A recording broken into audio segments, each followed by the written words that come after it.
Brackets up.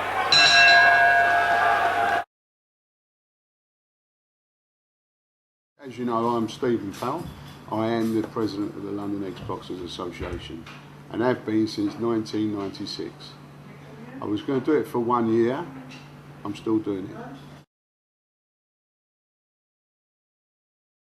That one day, Alf Palazzi came along and asked him if he would like to be involved in the London Ex-Boxers Association. He went along only to give it support, and he came away as the secretary. Somebody had to do it. He came away as the secretary, and he remained secretary right up for over about 26 years, I think he was secretary for. Then he became president, and obviously his involvement in it was 100%. Everything else stopped. You know, family, work, everything. We all sort of came second to the association. It just took over his life and my mother's life as well. See, that first meeting, there was 15 boxers there, ex-boxers. Remember, it only started with 8 members.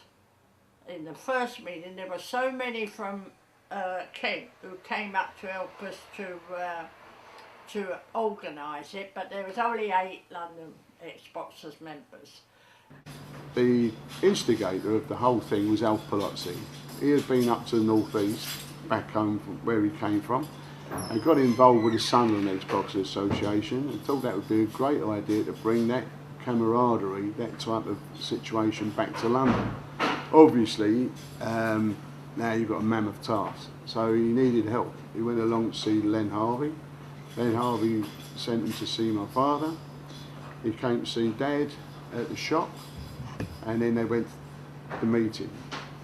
Charlie Webster, who was the ABA 1938 ABA welterweight champion, he had the Tollington pub in Hornsey Road, and one of his customers there was George Saul Senior, George Saul the actor's father, another ex-fighter from the early days, and they became, at that first meeting, they became the very first committee.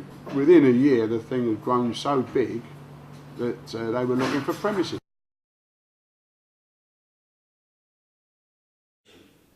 The London Ex-Boxers Association, I really like it. It's a place that's calm, it's relaxing, and the fighters, you know, they could reflect on their careers and they could pass knowledge on to each other, and often whatever anger which they may have had in the early part of their life, that seems to have gone. They're more pragmatic, worldly people. The only sad thing about it is I don't see enough retired old black fighters turning up in there, because it would be a good thing.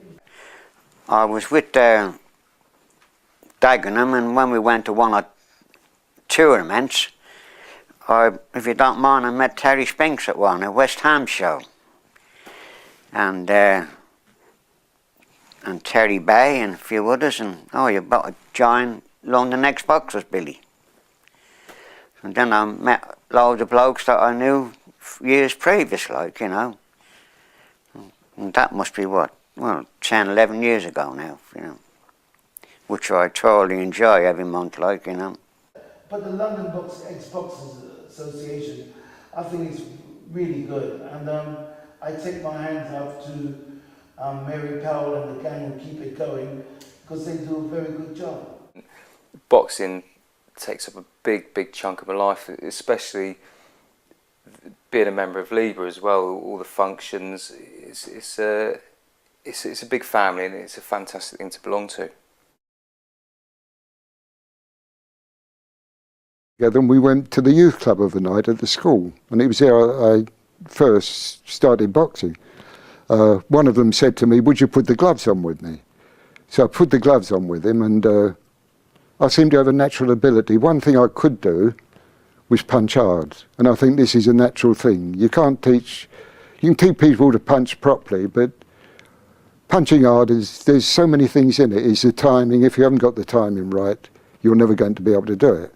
and it's a speeder punch, and I seem to have the ability of always finding opening. People always said to me, how did you find that opening? They always seem to land a punch. As I say, I boxed for the club. Then they got me 2 or 3 fights as amateur because they belonged to the Amateur Boxing Association. And I won those 3, and I went home and told Dad. And Dad said, well, if you're interested in boxing, he said, I'll start coming along with you. And it was then I started learning that he'd been a decent boxer. And his brother had been the Southern Area flyweight champion, and his father, my grandfather, who was killed in the Somme in 1916, had 286 fights. His brother had 180 odd, and my father had 75.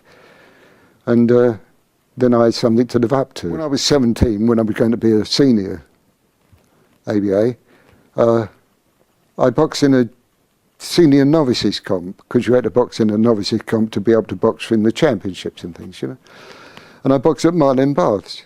And I had 4 fights in the one night, and I stopped 3 of them, and I won the other one on points. And I got a silver Rose Bowl. I've still got it somewhere. It's the only thing I've got from them now. I know my brother, prior to my boxing, he'd won the Federation of Boys Championships, which was a big thing in the 30s, and prior to the war, and even after the war. In the same year, he won the Junior ABA, which was, again, a big thing then. You know, to be ABA champion, it's like, for me, it was like being champion of the world. Well, I know we had a hell of a lot of write-ups, had a scrapbook, and I was so proud of him. Like, he won the Federation of Boys Championships and the ABA Championships. And I always remember as a little boy, I always wanted to emulate him, but I was always absolutely petrified, Charlie, absolutely petrified. And I remember, can I go on to it, just after the war, when my father first took me to a boxing club, I was so frightened when I had my first contest. And it's rather strange. After my first contest, which I lost on points, I got such a high. It was like, I would imagine, being induced with a drug. And even and even when I used to train every day, both as an amateur and professional, I was always very, very nervous going to the gymnasium. But coming home, I got this high. And I say it's like, as I look back now, I think, my God, it's like being induced with a drug. It's like being on heroin, how I imagine heroin would make you feel. It was great, you know. But I loved every moment of my boxing career, and I think, apart from my brother, one of the reasons I took it up, Charlie, is because I was absolutely petrified of boxing, absolutely petrified, but I've always been frightened of being frightened, and subconsciously I didn't even know the meaning of the word at the time. I thought it wasn't masculine, it was like a sissy. And in those days I was always under the impression as a little boy, the more you can fight or the more you can drink, the more of a man you were. But obviously as you get older, you realise how ridiculous that is, you know. I started boxing when I was about 14, merely because the kids in my area was joining a boxing club, and I thought I'll have a go at that, like. Had a bloody lot of fights. Never got any prizes. The club was skint. Used to get broken biscuits and a bottle of lemonade after the fight. They'd no money for prizes. But Eamon Andrews, he was a president or a member of the boxing club, which was called St Andrews, a very famous pub at the time. And he presented me with a trophy, which I've still got, and that was 1949 or 50, you know. However, as time went on, and I wasn't my dad's favourite son, so I thought I'd venture off to bloody England, you know. But lo and behold, a silly little story, but I fought a bloke from the Northampton Boxing Club in Bethnal Green, and I beat him at York Hall, and that club was going to France the next week, and they asked me to go. So I made friends with a lot of them, and of course I started boxing for them, which was blokes got together by the name of Charlie Bones and Harry Bones, plus a lot of their friends, very well-known people in Bethnal Green at the time, and they run the club, and it was a really marvellous club, and they looked after me like I was Muhammad Ali or something like that, or whatever. I was there for about 3 years and I lost one fight.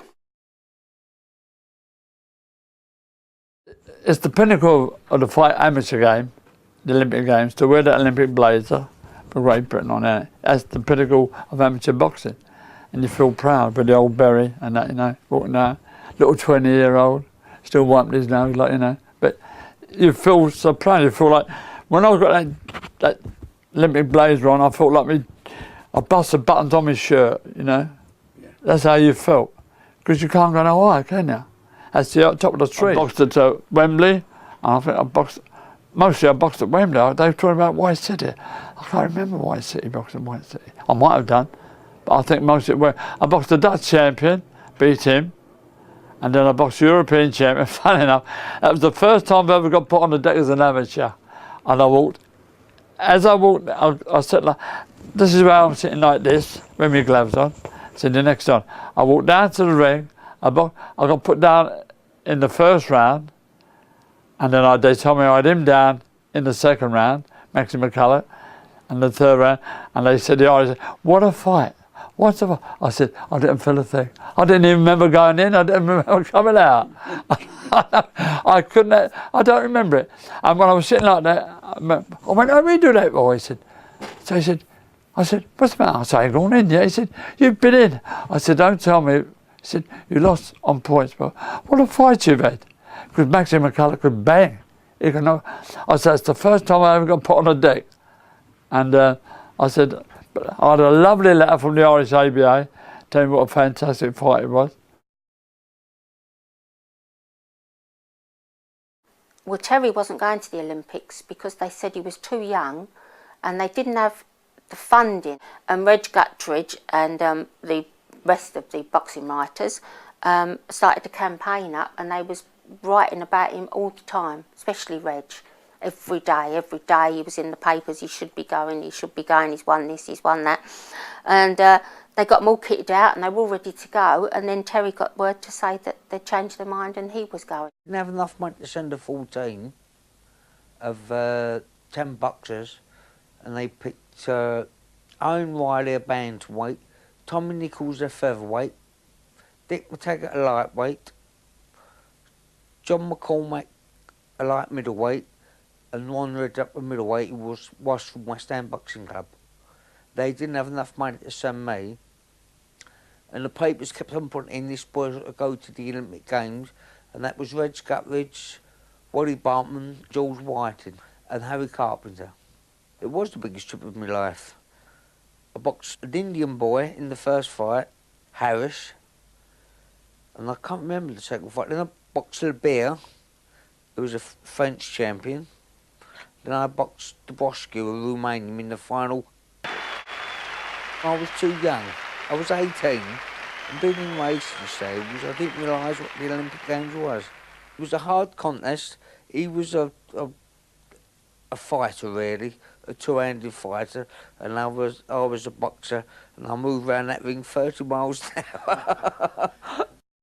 The Olympics for me was something I think any fighter, for me, meant more than any achievement I had as a professional, because the Olympics for me, it's like, it's a spiritual place. It's like the utopia of a sportsman. The program, it's a business. Often it's a harsh business, and the purity of sport is not exemplified with the cold nature of professionalism. But the Olympics for me, it's like the Garden of Eden of sport.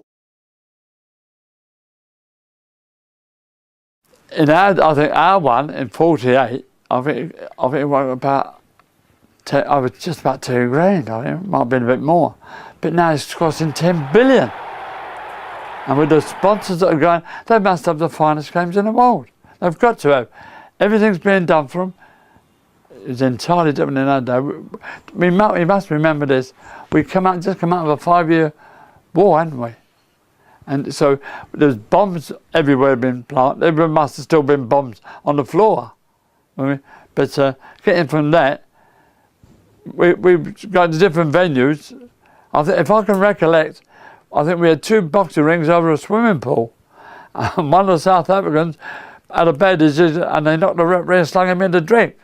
I can recollect. I was the very first fight on the boxing show because I was flyweight and I was also boxing an Australian. So to get the boxing tournament going, they had me and him on the first fight. And that was quite an unusual fight, because the trouble was, it's strange out there, because I had no nerves at all. I always used to have nerves, and I always thought it's best to have nerves, it makes you fight better. But I didn't have no nerves whatever. And I thought, this is weird, you've got to have nerves. And the fight started, and as soon as he hit me, I went down. And then I got up and went this morning, he hit me again, I went down. I wasn't hurt at all, I kept going down. And he knocked me down for a 3rd time. I survived that first round. I thought, what's going on here? But the second round out, I've come out and completely changed. I started smacking him about a bit, actually, and knocked him down. So although I'd had a disastrous first round, I finished up winning it, beat him the next 2 rounds up, so won on points. So that was it. I was guaranteed a bronze medal then, because I was straight through to the semi-final. In the semi-final, I boxed the bloke from Ghana, which is the same thing again. I was not nervous at all, because what the thing was, I was so convinced when I went out there I was going to win the gold medal, and I was not nervous in that fight either. And same thing happened in the first round. He hit me and I went down. Same on, what do they call it, deja vu sort of thing. But then we went on, and by the time the 3rd round, I think I was getting on top then and really sort of chasing after him. And then I suddenly threw a right, I think it was just a right jab at him, and he ducked under it, and I sort of toppled forward a bit, and as he came up, his head smacked me right in my forehead, and I've sort of this big cut there, blood gushing down all over the place. And also I was semi-concussed at the same time. It don't matter, I was still sort of carrying on, but the referee stopped the fight.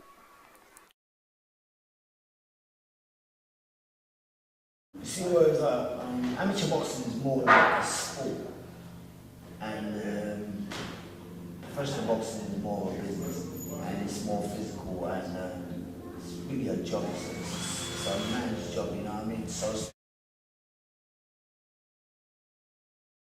really liked by amateurs, I don't think. I hardly lost, so I think I only lost 3 fights as amateur, but referees didn't like me because I used too many body punches and things like that, you know. I was more of a natural professional boxer, I think. This was what was in my blood. And so I turned pro. And I had my first professional fight at Romford Drillhall, and I stopped the chap in the 3rd round, I think. And then I went on and I just kept winning, and I was most of the fights I had never won more than about 3 rounds, so, you know, I was having it easy really, and I was feeling bigger and better all the time, you know, your ego is good. But, and it wasn't for the money, because there wasn't money then. Once I turned professional, as I say, this was my life, and I started training, and I would go straight from work most days to train. I worked in Billingsgate. We finished early, about 1 or 2 o'clock. I'd always take my bag with me. I got up to Jack Solomon's gym, and I think it was about £half a day then, and I would train up in Jack Solomon's gym for a couple of hours, and then go home, have a sleep, and go to work, because I was up at 3:30 every morning to go to work. And I won the first 22 fights, I think, or 23 fights. And then I boxed Gene Caffrey again at Bermondsey Bars, and this was another time when I had one of those nights.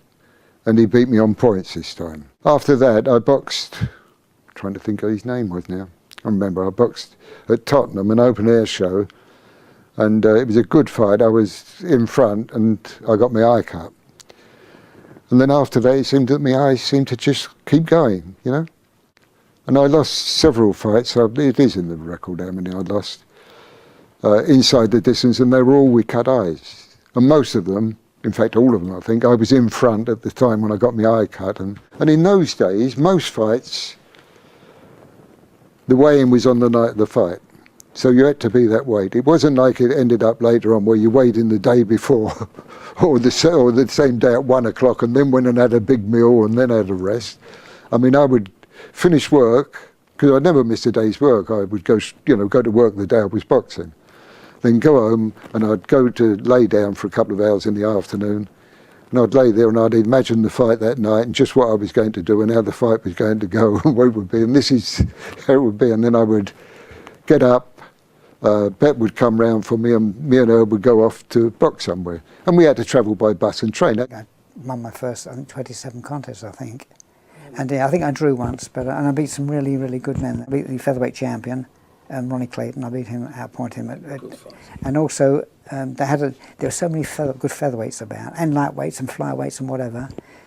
There's quite a number of them were always as good as each other. So they had an eliminator. But I couldn't be included in that eliminator because I would have been too young. Had I won it, I would have been too young to box for the championship. And in those days, you had to be 21 to box 15 rounds, which the fights were over. They had, and these eliminators went on for some time, for a few months. Well, Ronnie Clayton I appointed. Ronnie Clayton. I stopped him in about 6th round at White City, but at the time Ronnie was an old man. He was past his best.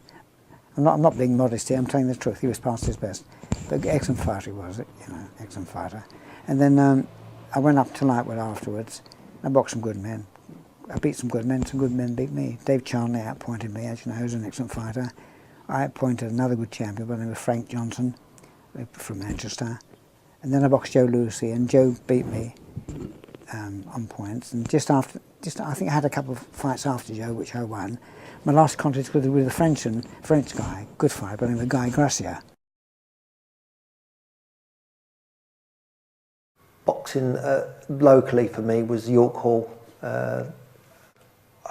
This might sound a bit cheesy, but it's nearer to the people. If you physically, and also for me emotionally, because it's on my patch. I could walk 15 minutes from where I used to live in Queensbridge Road to York Hall. So it's my home venue, and also it's one of the homes of boxing in London.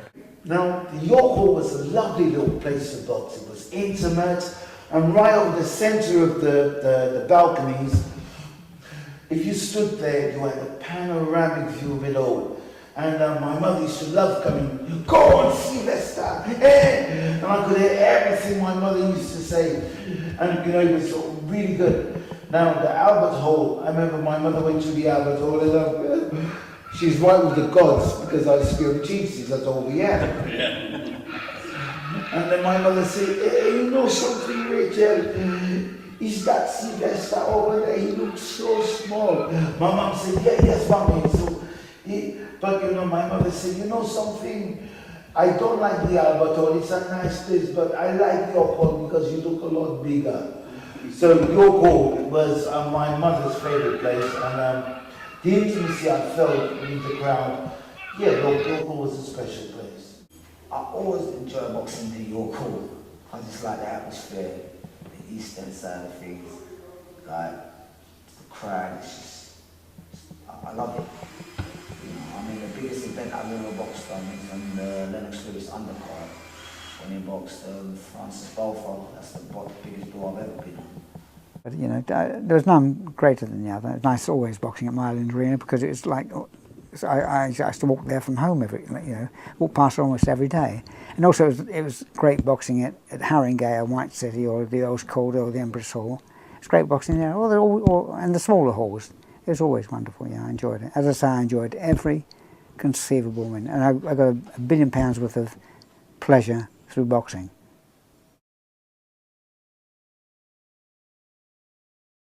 For me, boxing supporters, boxing fans are important because they come to watch you, they pay the ticket money out of their hard-earned money to watch you, and you should have the honesty and the integrity to train and to put in an honest 100%, 110% performance and not slack, because that's why they follow you for, all over the place. You look at them, they go to Las Vegas for Ricky Hatton, etc. And boxing fans, they'll be there when you're not there. The corner is like near enough everything in a fight as well. It's part of the team. You got the fighter, but in the corner, you know, you got to have experienced people, but you still have to have people maybe not to learn experience as well. Nobody comes in experienced, you know, and I think the corner is deadly important because you got that fighter's life in your hand as well, you know, and you got to know when to pull a fighter out, you know, everything. I know the fighters I train. I know. I can watch a fight. I know exactly what's happening to them on what. I'll know if to pull them out or not, or how they are. I think because I see everything. When I'm in a corner, I can see everything what's going on. I can read a fight good as well.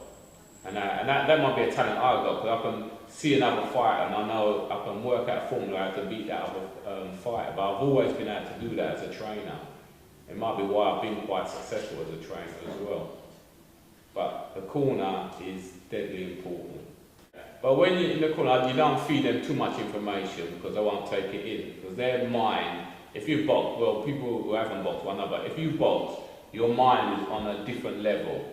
Your mind's just on a totally different level than anything normal what's happening.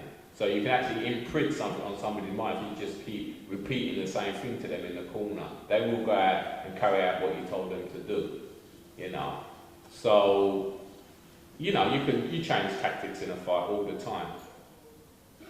But this is what our training fighters are so important, because I said to a fighter, I'll give an incident. One time I had James training for a fight, and when James was European champion, much better than anybody else I'm bringing to spar with him, and you know, I needed about 4 different sparring partners for him. The one time he was boxing one southpaw. So I called him over, I said, when you fight in southpaw? He said, no, I said, well, don't do it in here. Because I said, what you do in that ring, what you do in here, you will do it in a fight. So that's why I try and fight. Everything you do in that ring in training, you will end up doing in a fight. So everything's got to be proper.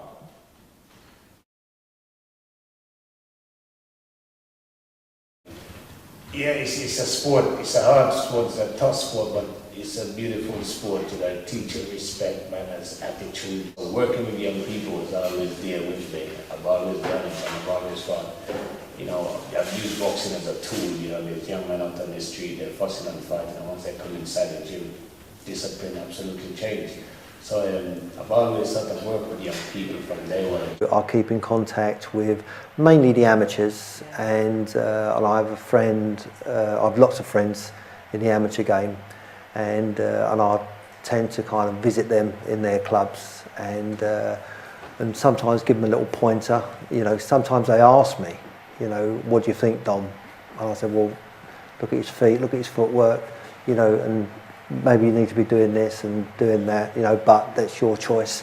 Boxing gym is very important to community because, like, you know, like in this day and age, you've got some kids that are not focused in life because there's not that many youth clubs around, so that they end up on the streets. Obviously leading, going the wrong paths of life, you know what I mean? You've got to do the wrong things all the time. Whereas, like, to me, boxing, in a sense, did help me focus and make the right decisions in my life.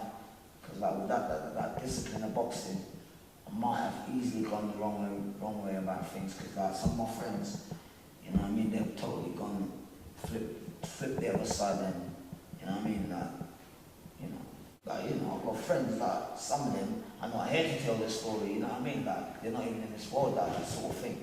So obviously, like with that guidance and a bit of like discipline that boxing provides, it does help you make the right decisions. Because boxing is the thing where it's like, you could be out there on the street and like, you know, you think to yourself, and something might be happening, but you might, as a boxer, you think to yourself, you know what, I shouldn't get involved in that, because I've got things happening here. That's what I'm focusing. You know what I mean?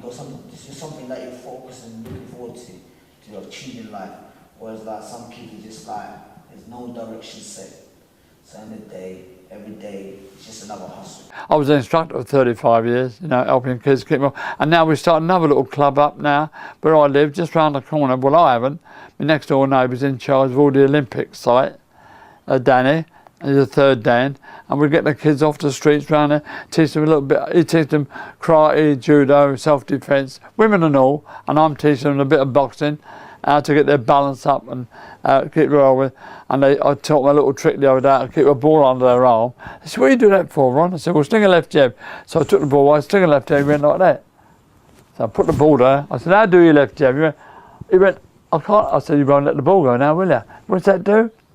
Keeps your elbows in. If they slip a punt, it's you. Instead of hitting out the ribs, they try the elbow, right? I saw it come out black and blue there sometimes. We've top punches there instead of there. Definitely, because I mean, I'm not what you see right now is not who I used to be. I used to be in the street, doing the madness what young people are doing, stealing motorbikes and people mobile phone and anything that seemed good to me. So it's like, turning your life around and doing something positive. It's called Stepney and St George's, and I went there, as I say, and it was a wonderful club. Only a very small club, wasn't very well known. They never had any money at all. Everything like it was gifts from people who supported it, and we had a wonderful trainer. His name was Johnny Mann. In 1884, there's a public school in Derbyshire named Repton. I think it's the 5th most expensive school in the world. They turn out military and people like that, and they formed an East End mission, and they called it their name, the Repton Club, because it used to have swimming, football, boxing, darts, dancing and everything like that, and that went right up until the 70s. That went right up to, and then we pulled away from the Repton youth thing and formed our own club called the Repton Boxing Club. Over the past 50 years we've won hundreds and hundreds of national titles at the club, from the age of 11 till the age of 30. They've all won national titles at schoolboy level, boys club level, ABA junior, ABA senior.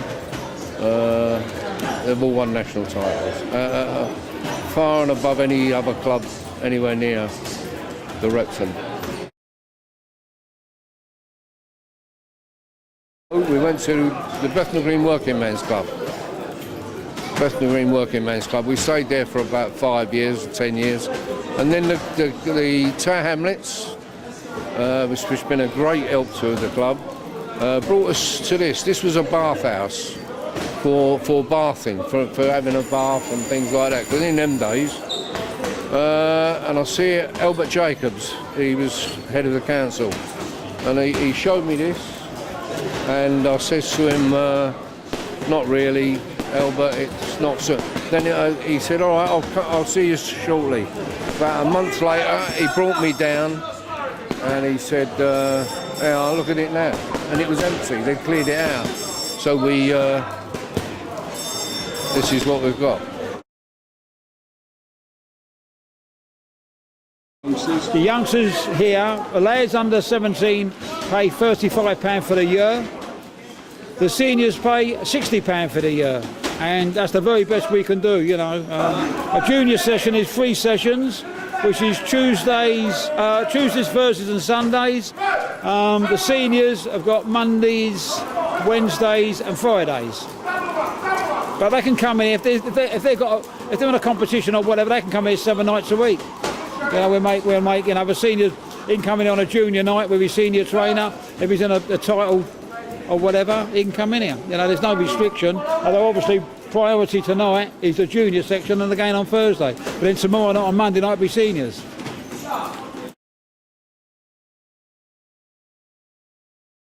Well, skipping is timing and distance and balance Stamina, really stamina, building up so as they go pace themselves when they hear the bell goes, they've done a full round. So they push themselves, the latter part of the 3 minutes, they're going through a different stroke of skipping. So to speeding them up like they were going through a bout. So when the bell goes, that is one complete round. Sure. That's it, yeah. Of skipping. That's correcting them and doing and reflexes. That's what that's all about. And then as the trainer's calling out the various punches to get their technique right. It's all about technique on pad. Right. Hard work is more for technique. That's what hard work is helping with technique, you know, throwing the right, you know what I'm saying, throwing your punches right. That's what really the pad is. Help your technique, you know, a bit of accuracy. Also, the other thing is combination. Combination and techniques, you know, a bit of, you know what I'm saying, a bit of defense, you know what I'm saying, it's like your balance. I'll say a bit of speed, you know what I'm saying, it's like, you know, when you for combination, a bit of speed because you change your pace, you change your rhythm, and you for your punches. It may be like jab, then up to three. So, you know what I'm saying, help you change your rhythm as well. What about shadow boxing? Getting a boy can see for himself how he's loosening up, how his mobility is. If he thinks he's doing the wrong thing, the trainer then corrects him. That's basically shadow boxing. Well, what you see in our sparring session is the trainers are aware of the boys that are more skilled than others. And what they will do is they'll pick various boys to spar with the most skillful boy to pick up his skills. Although they'll be sparring with boys with their own skills, the more sparring you do with a lad who's better than you, you achieve yourself to get to that level. And that's why we always in here have sparring sessions ongoing all the time, junior and senior. The closest you can get to a fight is sparring. You know, you can do your skipping, you can do your running, you can hit your bands. But until you start getting sparring, you'll be like, whoa, you get tired because it's a different level of fitness. It's a different level of conditioning. So sparring is very important. You can't substitute anything for sparring. So sparring helps you, your timing, you know, because when you hit in the back's not hitting your back. No. Yeah, the pad's not hitting your back, you know, so sparring's there, open your reflection, you know, your distance. It gives the boy, after he's been with the trainer for a while, to use these shots to see how his shots are going and how he feels about throwing these shots. It's just basically a boxing training. Speedball, when it comes to speedball, it's timing, it helps with your timing and, you know what I'm saying, high coordination. Yeah. You know what I'm saying, help your shoulder as well, because your hands is there all the time. So it builds your shoulder and hand speed as well. A correct diet, eat the right foods, you get into a certain weight and you've got to hold that weight maybe what, 2-3 months down, isn't it? So therefore if they go out and blow, eat the wrong foods, they're gonna lose the title before they get on the scales. So the trainers and the parents, we emphasise to the boys at all times, keep to that weight, keep a sensible diet. But I used to travel around the boxing booths. There used to be a chap come down from Scotland, Tommy Woods, my manager knew him I think, and he got in touch with me and said would I box for him. And he would tell me where he was and I would just go from work, travel there and box for him. I'd go on the front and as you weren't supposed to box on unlicensed show, I used to box under a different name. You know, I mean I'd be Teddy Bartlett. Because that was a name that James Cagney used in a film at one time, so I used that, yeah, so I used Teddy Bartlett. Well, Mickey Duff took his name off of James Cagney. We would be up on the front and doing a bit of shadow boxing and things like that, and they'd have a speed ball hanging up there, and someone would punch the ball, and then the spieler, the man, Tommy Woods, would start saying, like, anybody want to box these boys, I'll give you £1 for lasting 3 rounds, £5 if you can knock him out, you know. And then you'd get people come up, if you were lucky. I mean, it was a business. It was Tommy Wood's business. So if no one came up to challenge, you always had 2 or 3 fighters in the crowd outside to challenge you. And they would put on a bit of a show and say, I'll fight him, I'll have that one. And me being the smallest one on the front, everybody wanted to fight me. I used to get more fights than anybody else. And they would come up and, you know, we'd put on a bit of a show in front and more or less get to fight, you know, as if we'd go and fight each other and there and then you get the people come in, like, you know. And then you'd have the fight. And usually if it was a G fight like that, one of your own, it was better than a real fight. We used to get in a clinch. I mean, you'd say things like, you know, and he'd say, hit me on the chin.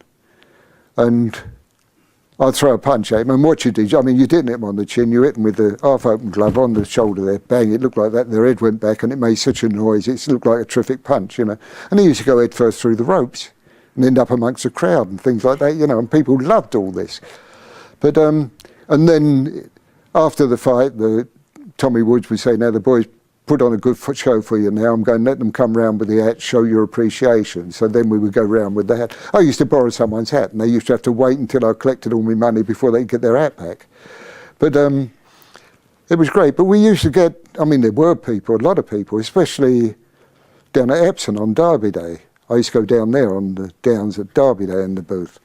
And you'd have several coming up then. I mean, people who'd lost their money on the racing. And okay, because people don't know about boxing booths now, but all they were really was a big marquee with the ring in the middle, and you had a platform outside where you'd all stand and show yourself off, and someone taking the money as they went in. I think they paid about £2 bob to come in, something like that. But down at Epsom, where they had the fair on the downs every Derby Day, it was a big fair, very big fair. We always had the booth there, and you would get the people there that lost their money. And they wanted to get their fare home, and they would come up and challenge you, you know, and you get one after the other coming up. I know I had one come up once, and he challenged me, and he's going to fight me. He's sitting in the other corner, and chap in my corner said, have you heard about him? He's just come out of prison for GBH, like, you know. But, I mean, he might have done, but he couldn't fight in the ring. He might have been all right out in the street, but he couldn't fight in the ring. And you found this a lot. I mean, I enjoyed boxing in the booth. It was fun. The G fights were fun. And you still learned a lot because you boxed some good fighters. I mean, there was a lot of good fighters who used to travel with the booth with us. I mean, all the different champions even, you know, come and box on there. But, I mean, like Freddie Mills, he started off in the booth. I boxed in the same booth as Freddie Mills at one time, down in Poole in Dorset while I was in the army. Not with Freddie Mills, but it was a, you know, booth he boxed in. These boxing booths were a big thing in fairgrounds at that time. People used to come regular, and they were going on really well. I don't know why they stopped, but they just did. So maybe people got too much money then, they didn't have to go in a boxing booth to earn some money, and it was all easy for them then. But to me, it was a good way of life and enjoyable, you know.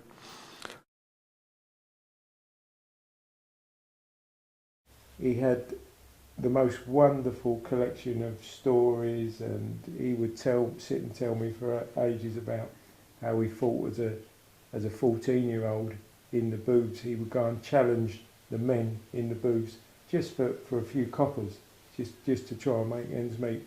And that really introduced George to the world of boxing. My father turned professional in 1945. He had his first pro fight in 24th of November 1945. So he was 18 years old because he was born 18th of October. So I presume then, you know, you had to be 18 to turn pro. And I believe he'd fought on the booths in that summer as well, and he'd continued to fight on the booths in the summer. And Mickey Duff was someone he fought on the boxing booths with. Other notable boxers were Jackie Rankin, Ben Valentine, lots of boxers that fought on the booths, and he said they were all magnificent because you fought quite a few times every afternoon and evening. I think it was the Woods booths he used to fight on, and they'd move all around. You know, he'd be packing up and on the move, you know, every few days, every week, So here, you know, in the summer they pretty much tour the whole country. I think down to the West Country they went. There were different booth operators that had, I think, their different patches. And yes, he fought a lot on the booths with some very good fighters. And as I say, and Mickey Duff was on the booths with him. And he always says that's really where he, you know, learned his trade. He also was sparring partner to Al Phillips and to the flyweight champion from Terry Allen as well. But he always fought with his Mogan David, his Star of David on his shorts, like all the great Jewish fighters, you know, Kid Lewis, Kid Berg, Al Phillips, and Harry Misler, all the great Jewish fighters. He loved Lieber, he loved the industry, and I think in the end, as his friends, because he lived to that ripe old age and his friends were dying off, it was the highlight of his week, of his month, and of his life. He just loved going to Lieber and the camaraderie. Although the stories were the same, you know, they were always said and listened to as if they were said and listened to for the first time. George and his family ran a greengrocer's shop in Silvertown in the east end of London, right opposite Tate and Lyle's big sugar refinery, and they had a makeshift gym in the back of the greengrocers. And before, when they were coming up to any fights, George and his brother Curly, who George would always say Curly was a class fighter and should have gone a lot further than he did. They would have a spar, and one day the sparring got out of hand and ended up with George breaking Curly's jaw. So George got on the phone to their manager and said, "Oh, we've had an accident. Curly's broken his jaw." So he said, "Oh, you're booked to fight at the Roundhouse.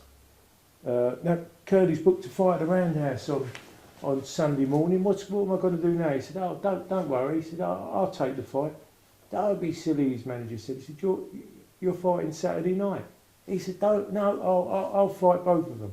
So George fought a 12-round fight Saturday evening and won on points.